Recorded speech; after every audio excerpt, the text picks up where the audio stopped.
স্বতন্ত্র বিশ্ববিদ্যালয়ের দাবিতে মহাখালী রেল ও সড়ক পথ অবরোধ করে বিক্ষোভ করছেন সরকারি তিতুমির কলেজের শিক্ষার্থীরা। দাবি মেনে নেয়ার আশ্বাস না পেলে অবরোধ চালিয়ে যাওয়ার হুঁশিয়ারি দেন শিক্ষার্থীরা। নোয়াখালী থেকে ছেড়ে আসা কমলাপুরগামী উপকূল এক্সপ্রেস ট্রেনকে আটকিয়ে হামলা চালিয়েছে শিক্ষার্থীরা। এ সময় ট্রেনের বেশ কয়েকটি জানালার কাচ ভাঙচুর হয়। এতে এক শিশুসহ 5 জন রেলযাত্রী আহত হন। রেলপথ অবরোধ করে রেখেছেন শিক্ষার্থীরা। আপাতত ঢাকার সাথে সারা দেশের রেল যোগাযোগ বন্ধ রয়েছে। আইনশৃঙ্খলা রক্ষাকারী বাহিনীর সতর্ক অবস্থানে রয়েছে।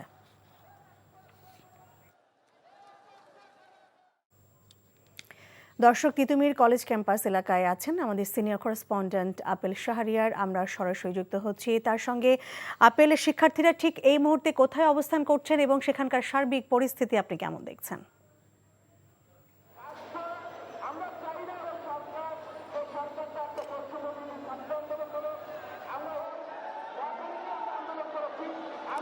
বিশ্ববিদ্যালয়ের দাবিতে তিতুমির কলেজে শিক্ষার্থীরা মহাখালী রেল লাইনের সামনে অবস্থান নিয়ে বিক্ষোভ করছে এবং একই সঙ্গে যানবাহন চলাচলও তারা বন্ধ করে দিয়েছে। 11টার পরে কলেজের থেকে তারা একটি মিছিল নিয়ে আসে এবং এসে মহাখালী বাস স্ট্যান্ড অর্থাৎ যে টার্মিনালটি রয়েছে রেল ক্রসিং, এখানে এসে তারা অবস্থান নেয় এবং বিক্ষোভ করছেন। এরই মধ্যে আপনার সংবাদে যেটি বলা হয়েছিল একটি দুর্ঘটনা, ভয়াবহ দুর্ঘটনা থেকেও কিন্তু রক্ষা পাওয়া গেছে। অর্থাৎ একটি নোয়াখালী থেকে একটি ট্রেন আসতেছিল এবং এই সময়টি এখানে এসে তারা সেটিকে আটকানোর চেষ্টা করে। একই সময় তারা বেশ কয়েকটি ইটপাটকেল নিক্ষেপের অভিযোগ করা হয়েছে রেল কর্তৃপক্ষের কাছ থেকে। তো বলে রাখে যে এখনকার যে অবস্থা, তারা বলছেন দাবি না মানা পর্যন্ত তারা রাজপথ ছাড়বেন না এবং রেলপথ যেটা অবরোধ করে রয়েছেন সেখান থেকেও তারা সরবেন না।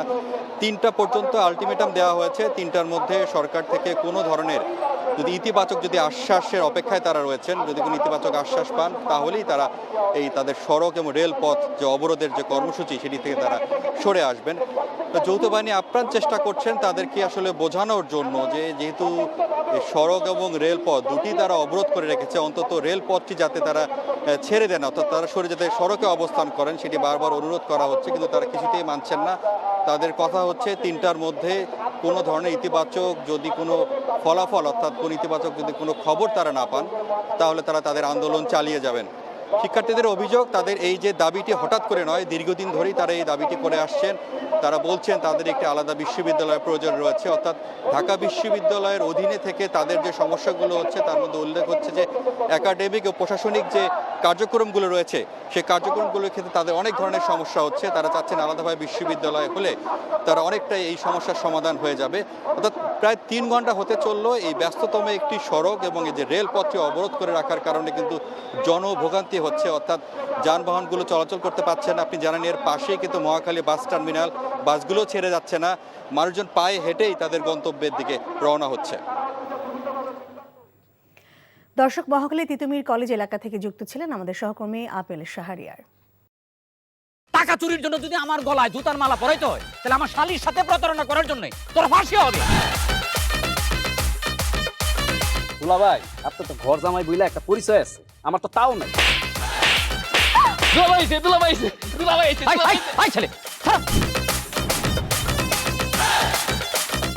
রাজনৈতিক ফ্যামিলির মেয়ে হয়ে ওই কাজ করবে। যারে পাবো আরে পিটাবো, রক্তের নেশায় ধরছে, রক্তের নেশায়, কাঁচা রক্তের নেশায় ধরছে। তোমার এই পলিটিক্স আমার বাম পকেটে থাকে। পাতুদের বউরে ঝামেলা পাকাই। এই বেটাই, আমি তখন বিয়ে করিনি। দুইটার আমি গুলি করে মারু। মাসুদরা কোনোদিন ভালো হয় না। আপনার পোশাক আশাক দেখে কিন্তু আপনার তালুকদার বংশের লোক মনে হয় না আব্বা, আপনার মনে হয় যে আপনি ফকির বংশের লোক।